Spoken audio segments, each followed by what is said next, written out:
Commentary by Go check. God did the go say no team energy. I miss those guys. Whenever you're ready, let's go.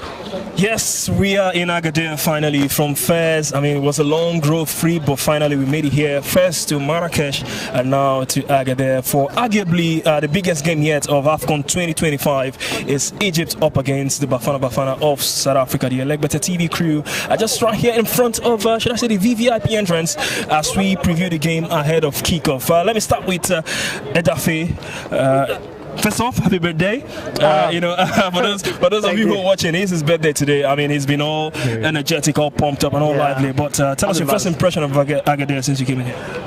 Well, it's not as cold as first, so it's comfortable. What is meant to be a cheap article hotel is still a lot more comfortable than what we call a VIP hotel accommodation. The bathroom, you know me, I'm very picky about bathroom. The pressure of the water, top notch, very neat and clean. Thanks to Total. I mean, I want to ask Total Energy, what is your problem? How can you build good accommodations in your filling station in Morocco and not do the same in Nigeria? And we consume more fuel, more product than Moroccans because we have more population, more cars and more everything. Okay, that's a different one. But the impression has been fine. The city is neat. And this is a port city, but at the same time, the stadium, if you look at the stadium, is surrounded by hills of mountains and valleys and whatever, and then the shape of the stadium is built like a ship.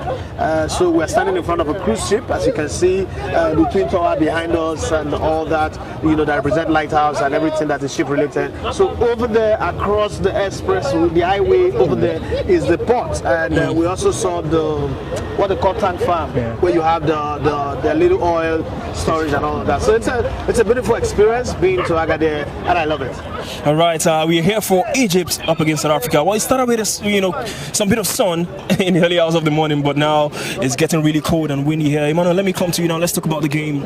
Egypt against South Africa.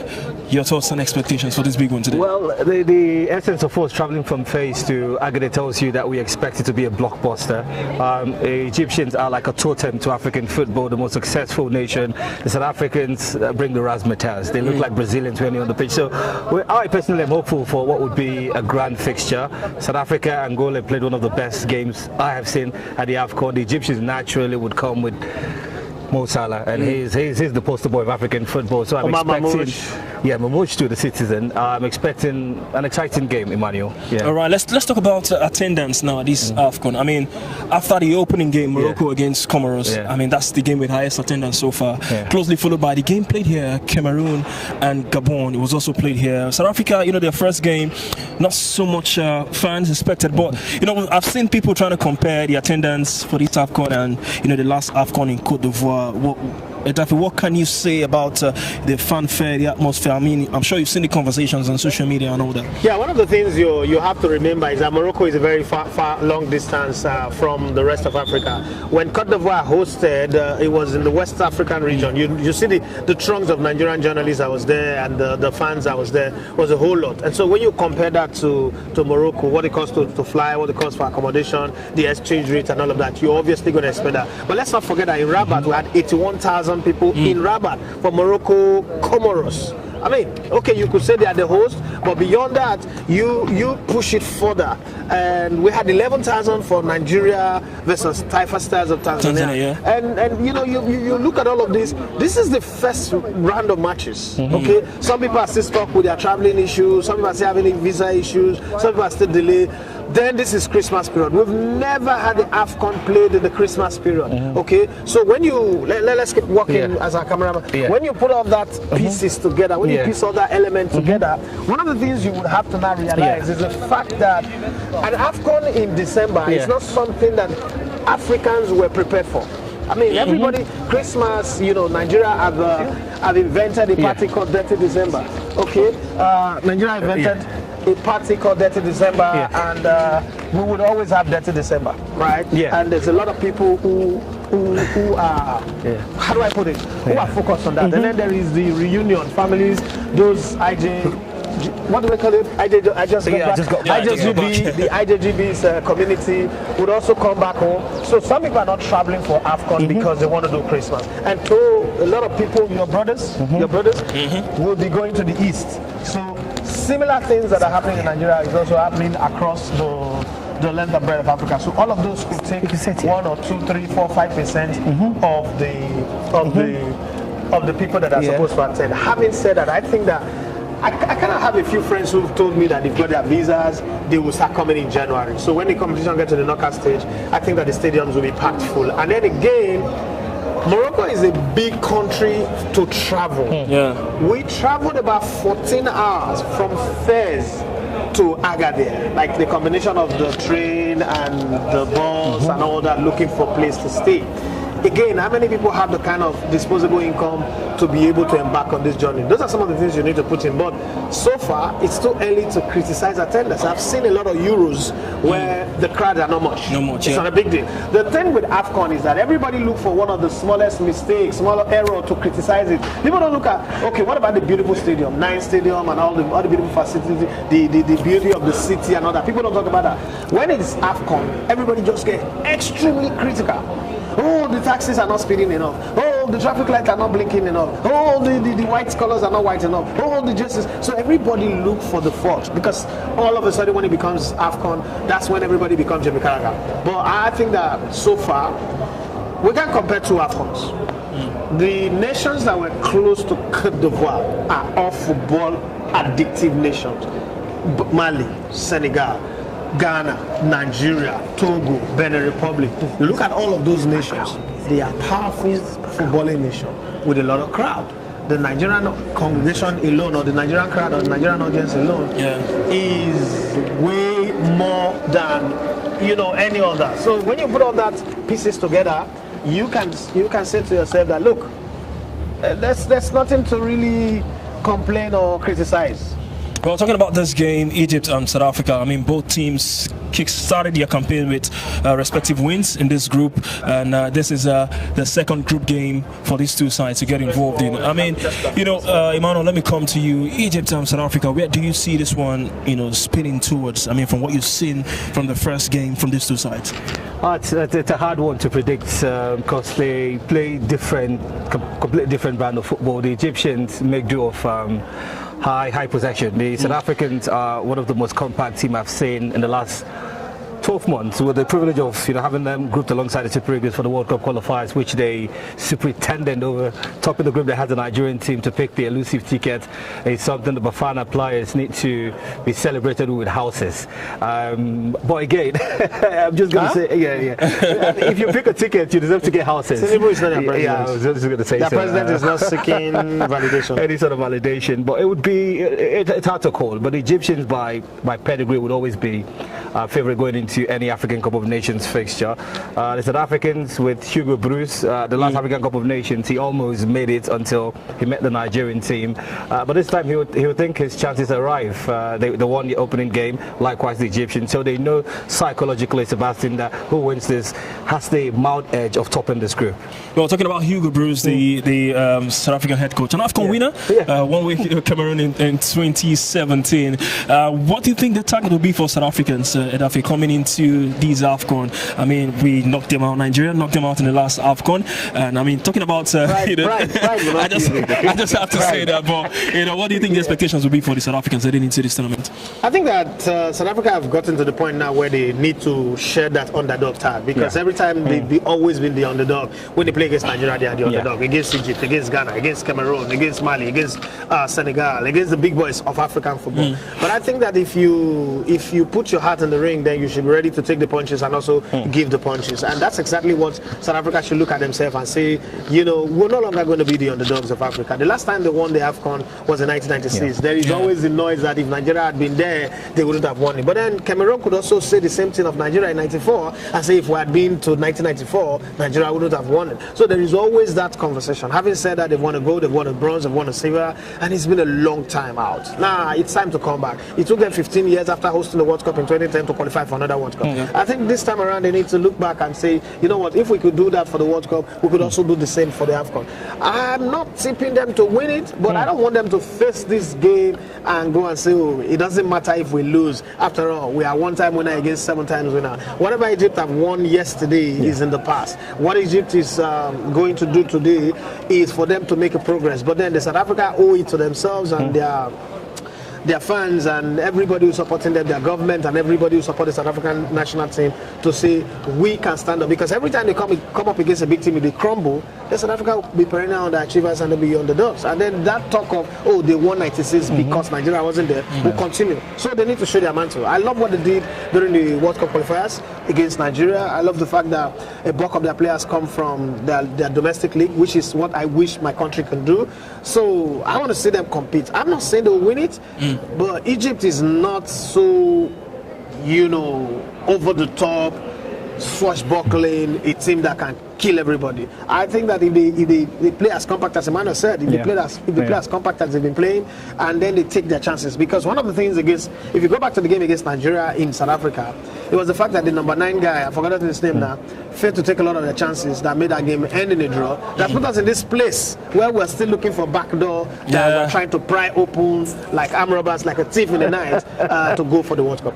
Well, talking about these two sides, I mean, South Africa knocked out Egypt in last AFCON, I think 2019 or thereabouts as well, and this time around it will be playing in the minds of the Egyptians. But I want to talk to you, Emmanuel, on something Hugo Broos said in the pre-match presser leading up to this game. Of course, Egypt may be favourites on paper, record AFCON winners coming up against South Africa, but he said they're not going to approach the game with any fear. I mean, they need to show, what they are made of against this Egyptian side. So do you think that approach is right, or do you think they need to be conservative at some point in the game as well? Sometimes I'm overwhelmed by my thoughts. I was just going to answer and tell you that there's no need to be afraid if the CAF president is from your country. There's been fairness with the officiating. Give credit, of course, to the guys who run things. I think that's the mindset, like Matthew emphasized, or Elegbete, the fans will love me to call him. As he emphasized, the fact that South Africans are no minnows to African football. The fact that they've tasted success means they can just take motivation off the McFish and likes, and I think they also have equal strength in terms of the league. You look at countries where we celebrate the growth of domestic football. The Impola League to the PSL and the Egyptian Premier League are two of the top 5 leagues on the African continent. Sundowns continue to dominate African football. Likewise, teams like Al-Ahly, and we've got a handful of those players present in the South African team. So there's really nothing to be afraid of. They are a proper footballing nation. They've shown it. Grouped alongside Nigeria, you pick the ticket to the World Cup. That's more than enough bragging right and arrogance to come into this game with. And also the fact that the Egyptians struggled against Zimbabwe, another South African nation. They have to come from behind, and that's where I think they might edge the South Africans a bit. That individual quality, when the chips are down, players like Mahmoud Salah would always deliver the goods. So the mindset first, going there at Egypt 11 against 11, and let's see if we can take our chances. Who knows, they have the best goalkeeper on the continent. So there's so many goodies working in favor of the South Africans. But again, when you're Egypt walking onto that pitch, cheers, you own the African Cup of Nations. Let's talk about the whole group now. I mean, talking about the other teams in the group, currently Angola and Zimbabwe still playing a 1-1 draw at the moment. That game is closer to full time, but 1-1 at the moment. But definitely the two favourites for this group, Egypt, South Africa. Yeah, obviously they are. There's only one question. When I saw the group, when this draw was made, and I go back to the grouping of the World Cup qualifiers, why does South Africa always get a lot of Southern African teams that make it look like they will fall down and die for them to always easily qualify? The World Cup groupings, they have Zimbabwe, they had Lesotho, and it was 7 points that they got. 7 games they played at home. Now they're playing in this one again. They have Angola, they have Zimbabwe. I was like, hey, Mosepe, what's going on, my brother? What's going on? But whatever it is, I think that the two favorites. I mean, between the two of them is 8 titles, and please don't look at it like that. One South Africa who won, Egypt have 7. So, but whatever it is, I think that the two of them are the favorite. But then Angola can play. I mean, the days of real Angola's football is on the Manucho days, but Angola can just be spoilers because they have the potential to go win their remaining games. And they could stand toe-to-toe with South Africa and look them in the face and say, big brother, we don't fear you. And nothing can happen. So, both on paper, South Africa and Egypt and South Africa are the odds-on favorites. Let's talk about the two teams now. Let's take it back, take you down memory lane. Any remarkable feat that comes to your mind when it comes to the AFCON as far as Egypt is concerned? And we know they are record winners, but which one could you pick and say this is a standout moment for Egypt? You can, you bring it closer to both teams, head-to-head records or past fixtures, but tell us about the two teams. Which one comes to mind? Okay, so the one that South Africa won in '96, I didn't watch because I was angry how Nigeria was kicked out. Yeah. And it's also, that's one of the things that reduced the aura of Mandela for me. Mandela is not my African legend. It's not my African hero. I don't look up to Mandela and because I think that he orchestrated all those moves, Kesarua, whatever drama that he orchestrated that led to us not going there. And if you think that the fact that in '96 we won the Olympics as well, it would have been a very great one, because I think that team could have also won the African Cup of Nations earlier in the year and then go on to win the Olympics. Maybe if I won the AFCON, we wouldn't have gone to win the Olympics anyway. But for Egypt, there is a whole lot that comes to mind. My all-time greatest African player playing for the AFCON is an Egyptian. His name is Mohamed Aboutrika. I don't think that there is any player that have played in AFCON from 1957 up until this day that have impacted the AFCON like Mohamed Aboutrika. I don't care. I'm sure most Egyptians watching this will agree with you. Have created a very bad precedent by creating a best African-based player. This guy dominated the CAF Champions League, dominated the Egyptian League, and dominated the Nations Cup.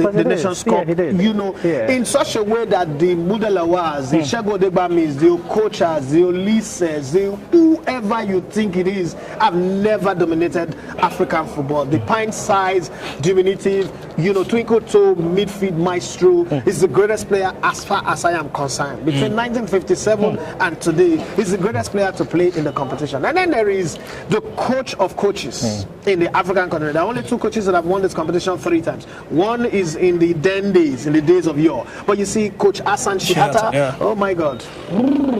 Well, Hassan Shiata is the embodiment of tactical mastery, because when you look at what he did in 2006, 2008 and 2010, every competition he came in, there was a tweak to the players, but then the style of play also changed, and he was that coach who knew how to play. The game against Cameroon, they played Cameroon twice, 5-1, and then the finals, you could see there that he adjusted as Alexander Song became the master of the Cameroonian midfield. He adjusted his play to bypass it. They say there are 3 ways to play football. You play through the opposition, you play over the opposition, or you play around them. And Hassan Shiata, in 3 different tournaments, created a team that played through, played around, and played over the opposition. And with players like El Adari, players like the legendary, the iconic Mohamed Aboutrika, he had a great team, and for me, those were the moments that stayed with me forever. But then again, there is a tactical masterclass of a team that didn't win the African Cup of Nations, but I've got mad respect for them. And it was in 1994. This was the days where we read sports magazines, sports newspaper, cover to cover. And the coach of Zambia, Pontified, said something before the finals in '94 that if Nigeria comes with the same players that have been coming with, there is no way any one of them can score against Zambia, and that is Siasia Amokachi, Rashidi Yakini. He almost got away with it until we played our joker that he had not watched, he had not seen, Emmanuel Amonike, and that was a tactical game because we won the trophy, but we left with a high blood pressure. We won the trophy, but Pontified gave us high blood pressure. And, that I would always remember him for. That game made me remember him. Then there's a player, an Egyptian player, he's a goalkeeper, his name is Ahmed Shobia. In 1994, he said the post-match, pre-match press briefings, and they told him that, are you not afraid of Rashidi Yakini? And he said that anybody can score against him, but not Rashidi Yakini. That Rashidi Yakini cannot score against him. And to come into a press conference and be that bold, this is 1994, to be that bold and make such a comment, and then the game ended in a draw. Rashidi Yakini didn't score, but he did whip one of the hardest hitter that I've seen in the AFCON Cup of Nations, because the ball hit the woodwork and ricocheted, bounced off to the middle of the field. But then I've got mad respect for Ahmed Shobia, the Egyptian goalkeeper. I've got my greatest honor, greatest respect for Mohamed Aboutrika, wherever you are. Salute to you, you're the greatest star that I've ever played. And Sunday Olise for also being the first defensive midfielder in the history of this competition to create 5 goals in one competition, 5 assists in the 1994 competition, and it was his debut competition. For me, those are the moments. There are a lot of moments. The sad one is Eric Wosu scoring a goal in the Maroc 88, unfortunately, coincidentally, Morocco hosted that time. Maroc 88 against Cameroon, and somehow the referee manufactured the reason to disallow the goal. It was a corner kick. I don't know to this very day if you use voodoo VAR, if you use technology VAR, if you use common sense VAR, if you use eyeball VAR, you would not see a reason why that goal was disallowed. But for me, I think that I have more highlights, more great moments from the AFCON than the FIFA World Cup. Even though I started following football from the 1986 World Cup when the rebellious, infantile, greatest player to ever play until Messi, Armando Diego Maradona, graced us with his amazing presence, his feet, his body movement, and his hand of God. But I tell you what, there is so much moments from the African Cup of Nations that if you ask me to write a book about the AFCON, I think I'll write volume 1, volume 2, up to volume 10. But it's been a great ride. And then 2013, who will forget 2013, where the whole world was against Timmy Keshi and his ragtag team. And they look like the Danish team that went to the 1992 and South Africa was the host, and we went there. We saw the Italians would say, Emmanuel likes to use this when he was on radio. Vini Vici. We saw, and we conquered in grand style. And it was one of the best things I've ever seen in the African Cup of Nations. I mean, this AFCON has had its own moments as well. I mean, from the likes of players who felt couldn't make it, going on to make it, and also we saw Pastin Daka scored a goal, and I mean the celebration was he almost killed himself. He almost died. It's part of the format. Emmanuel, let me also come to you on your thoughts, from the first, AFCON meeting between these two sides in 1996, where South Africa won their first AFCON, and in 1998, Egypt got their revenge also in the final, going on to win it as well, till their most recent outing in 2019, where South Africa knocked out the host at the time, Egypt. Talk us through, those meetings. The irony when you're beside Edafe is you pretty much want to leave him to cascade history, because there's little left to say. But there's been minimal history, between these nations, as you'd compare Nigeria, Ghana, Cameroon. But a few times they've met, they've almost evened things out, in all fairness. But if it's about history and memories, I'll tilt more, of course, like an FAD to the Egyptian team. And I just have one particular memory. I'm not sure of the exact tournament, but it was in the hat-trick period of Asache Hatta. It was either a semi-final game. I've been standing here trying to remember the exact tournament where he took off. Was at Mido. Then he was playing for Tottenham Hotspur, and it was a dramatic moment because he refused to lift the pitch. Yes, and less than 10 seconds, the man who he brought onto the pitch scored what potentially was the qualifying or the winning goal, and the camera just panned on Hassan Shehata, who was beating his chest and saying, "I did my decision." That memory still sticks with me. I saw that game at Shita. If you're Nigerian, I was going back home from when I was training at the National Stadium, and to this moment, it just tells you that they are a proper African, they're a proper AFCON team. There are very few nations that embodies the tournaments. Nigeria, of course, tops that list. Not saying this because I'm Nigerian. No, if you've played 8 finals. The reason why we haven't won as much as we have is I was going to say the bloody Cameroonians, but we love them. Okay? I was in Cameroon for the Cup of Nations two editions back, and it's a beautiful country. We've got friends there. They've beaten us 3 times in the finals. They touch us. Yeah, I was a ball boy back then in Ghana, Nigeria 2000, so I saw the defeat, right there. And for the South Africans, they would enjoy the few moments they've had to, rub shoulders off the Egyptians. And the present fixture tells you that's why it's hard to predict, in all fairness, because they come into this game evenly matched in terms of quality. Yes, some would say, Emmanuel, look at Salah, Mamouche, and the likes where they ply their trade. But the South African players in the PSL enjoy football even oftentimes better than those who ply their trade outside abroad. So it should be a fascinating contest, Sebastian. It should be. Talking about these two sides, the current Egyptian squad had 3 players who was in the squad in 2019 when these two sides met. Mo Salah, Frezigel was in the squad. Roman Williams was in goal for South Africa as well. But, I mean, all the goals Egypt have scored in this fixture has come in the first 12 minutes of the encounter. Are we going to see that happen again today? Sebastian, why do you get all these young? No, I mean, there's some match facts, so you just have to bring it into the analysis. But do you think that's going to happen today? Egypt scored in the first 12 minutes. Listen, I grew up loving Egypt. I didn't fall in love with Egypt because of football. Egypt was the story you grew up with. If you grew up in church, Egypt was a big centerpiece of your life. But then they were demonized. The Bible really demonized Egypt. It's like Scar in Lion King. It's the demon. But he's the main character. Without him, Lion King doesn't come to be. And Egypt, you know, from a Bible perspective, Egypt made God God.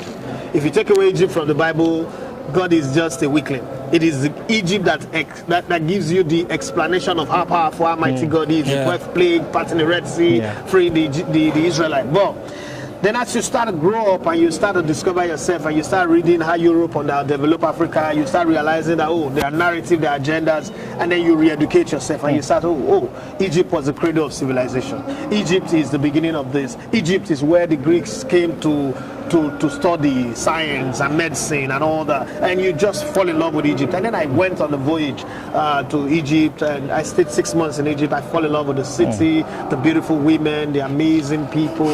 Yes, look at me, I was single then, so it's not a problem to admit it. And all of the amazing things that come with Egypt. I think that if I have to choose a second country after Nigeria, Egypt would be my country that I want to stay.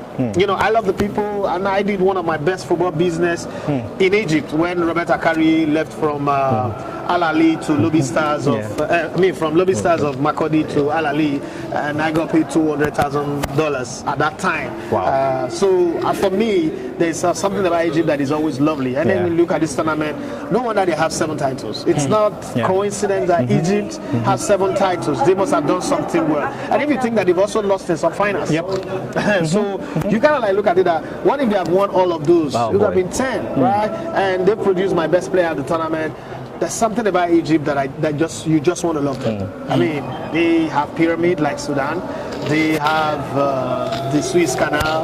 They are the gateway for most of the major shipping facilities. So the thing about Egypt is there's so much to talk about if you want to talk about Egypt. The story of the pharaohs can not be ended. It's forever. The science, archaeologists are still discovering a whole lot about Egypt and the mummies and all that. Many movies have been made from the Egyptian perspective or from the American perspective into Egypt, and there's still more that's going to come. I want to see South Africa win this one. I think that Egypt can win their second game and still progress, but I want South Africa to win this one. Egypt does not need anybody to boost their confidence. They also don't do well at the World Cup, but if South Africa progresses in the AFCON, maybe up to the semi-final level, it just might give them a push. Me, I want victory for countries that have invested in their domestic leagues. And that's what Egypt have used to win 7 titles. True. Egypt can also afford to go without winning the multiple titles for a while.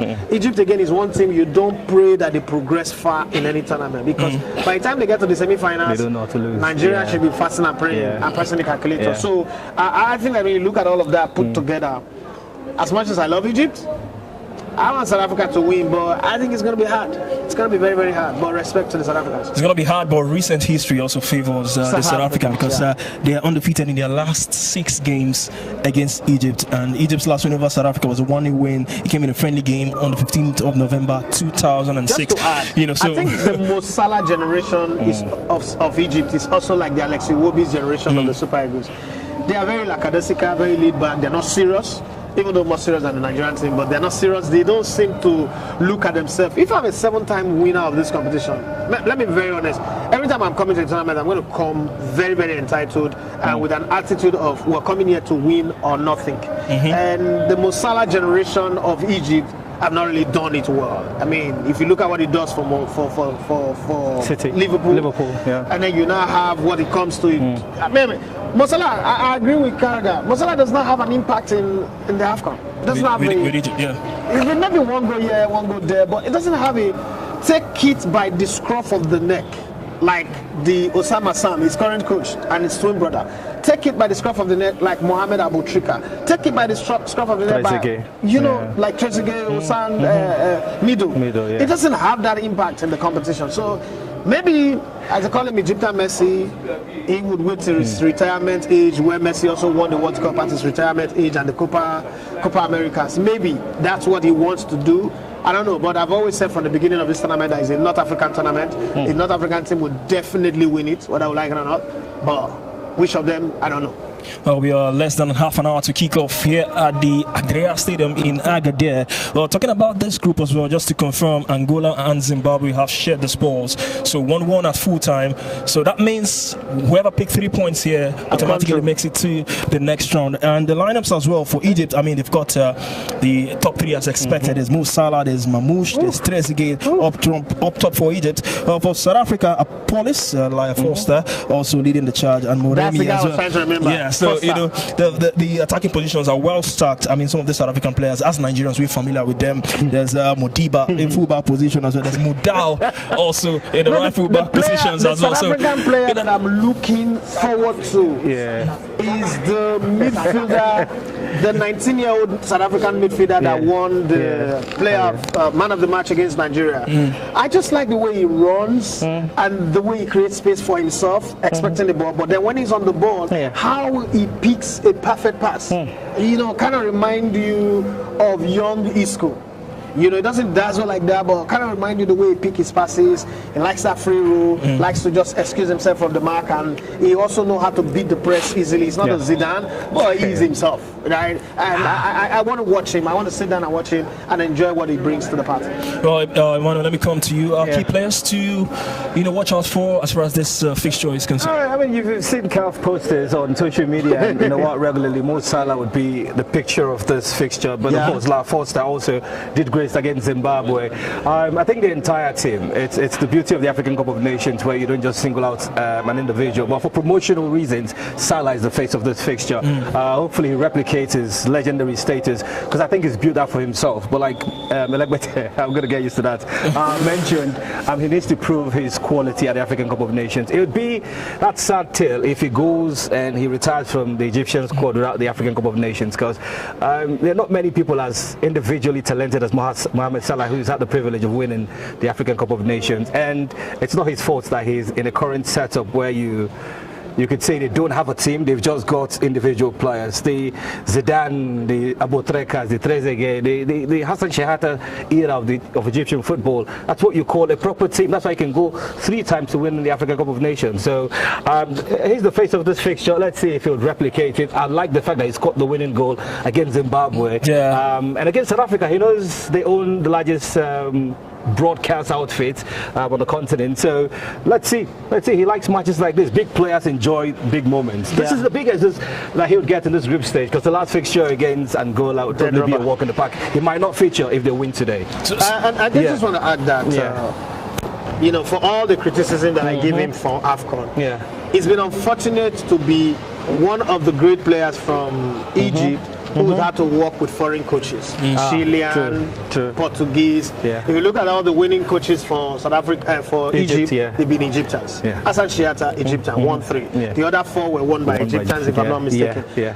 He's got his moment now. Nobody's stealing his thunder. His thunder is in his hands. Zeus, whatever, he's got his lightning rod. If he's Poseidon, he's got his trident. Because a man who's also won this tournament, who knows the tournament in and out, who's an Egyptian, he's a coach. So he can stand on that and say, on this existing protocol, that Egypt have always won when they have Egyptian coach, or have mostly won when they have Egyptian coach, they can do it. But the reason why I'm tilting towards South Africa is not just for any reason they're doing with their league and all that. And I'm beginning to be an Nkrumahist, tilting to more Pan-African ideologies, even in my football views. And if you're going to, my mom used to say that, if the Peking with their house no go answer my call, make I call the one with their side, maybe down the way they come back. So, but in this case, I want to reverse it. If these guys have gone to Europe and win titles for their European club, play the best of football, and then they come and then they are giving us this laissez-faire attitude,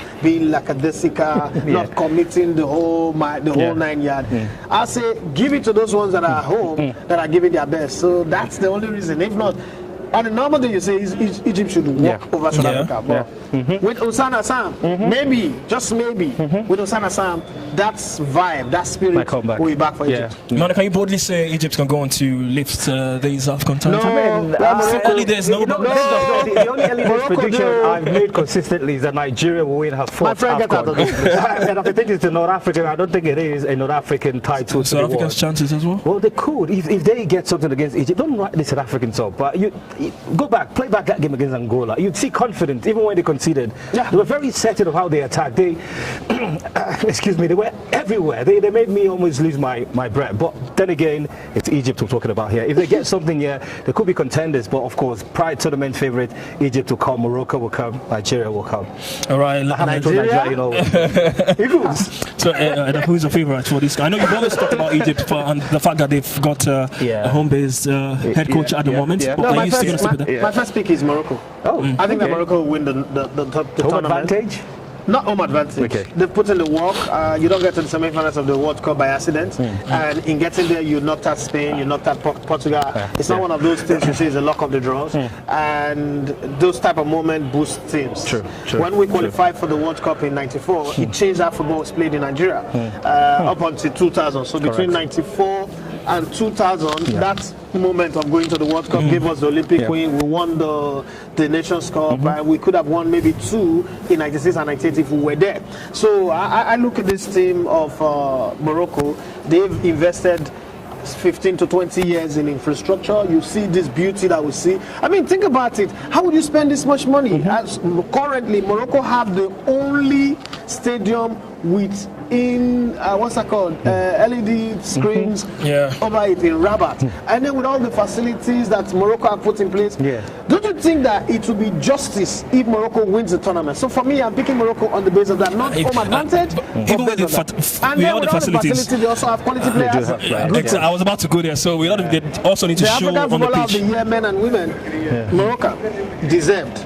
I think that on the pitch, what they maybe lack is the sense of understanding. I wouldn't blame them. Morocco have been consistently underachievers in this tournament. They've been, in the last 10 editions, they've been knocked out from the group more than any other team. So Morocco does not really have any reason to claim hold of the tournament. Having said that, times have changed. These are new times, new things are happening, joy is coming. So let's hope that they can seize the moment, right? And put the preparation and everything into one thing and say, okay, let's make our Prince Moulay Abdullah proud inside the Prince Moulay Abdullah Stadium on the finals by getting there first and then winning it for them hard. And then if they don't, I think that Egypt also stand a chance, even though I talk them down. Just the fact that they have an Egyptian coach on their ranks, I think they stand a chance. Emmanuel keeps saying Nigeria. And I kind of like, with your coach that does not know how to answer questions. We'll do this for the Tunisia game. Exactly. Let's give South Africa and Egypt their moment, because I mean we've got a few South African subscribers on the channel who are currently, might just be watching this live in the build up to the game. Well, they are really confident heading into this game. Yeah, they should be. Hugo Broos and Laia Foster were speaking in the pre-match presser. They were confident. History favors them. Recent history, I tell you. Hugo Broos, on his way to lifting the AFCON with Cameroon, also defeated Egypt. He was asked that question in the pre-match presser. He said it's the thing of the past now. It's all memory. The focus is on this game. But guys, I can't leave this without asking for your predictions, because we need to put a prediction to it before we call it a wrap on this live session. Because I mean, it's less than 15 minutes to kick off here at the Agade Stadium. So Emmanuel, quick predictions. Egypt, South Africa. I'm calling it Egypt 2, South Africa 2. I just think it would be a score draw. Score draw. Okay, Dafi, let me come to you. Scoreline predictions. 3-1 Egypt. 3-1 Egypt. So you went in favor of the Egyptians. Sorry, South African brothers watching this. I mean, we are giving it to Egypt. But let me just say, stay in between and give it to South Africa. Maybe a slight 1-0 win for South Africa in this game. This game 1-0. 1-0, yeah. I don't see it.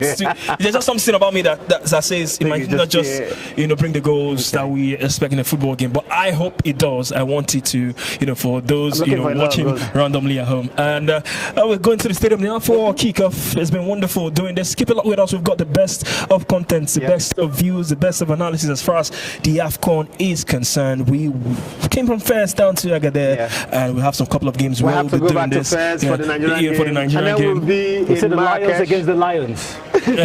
Cameroon, Côte d'Ivoire. Lions. Yes, 2 Lions, indomitable Lions. And then Los Elephants. Elephants. It's a forest battle. So keep it locked with us on the channel, and we bring you the fun, bring you the excitement. The AFCON is still a long way to go. It's just early days. Second group games for all teams. The excitement is only just starting. The last game played here had over 35,000 when it comes to attendance. We don't know if that is going to be more here. South Africa, the first game, travel a lot. Yeah, you know, they travel a lot, but it wasn't that much when it comes to their first game. I don't know if the weather in Agade plays a part because it's really cold. The distance from the south to the north. It's not that close. All right. So, guys, my name is Emmanuel Sebastian. I've done this with the Elevator One Sports. Boy. And I want to say thank you to everybody for their good wishes, greetings, all the messages. Thank you. The best gift you can give me for my birthday is to subscribe to the channel and also tell your friends. Give them reason to subscribe. Let's grow. We grow. We'll do more of this. And for those of you who always send me DMs, you want to travel with the team, pray for the channel to grow. I think that there is room for more. The next AFCON we're hoping to take 15 people, and after 27 there is another 2028 AFCON. We might take 20 people. You might just be one. So increase our subscriber base, increase our views, and that might just be possible. All right. With that is a wrap. Enjoy the very best of the game. We'll catch you again some other time.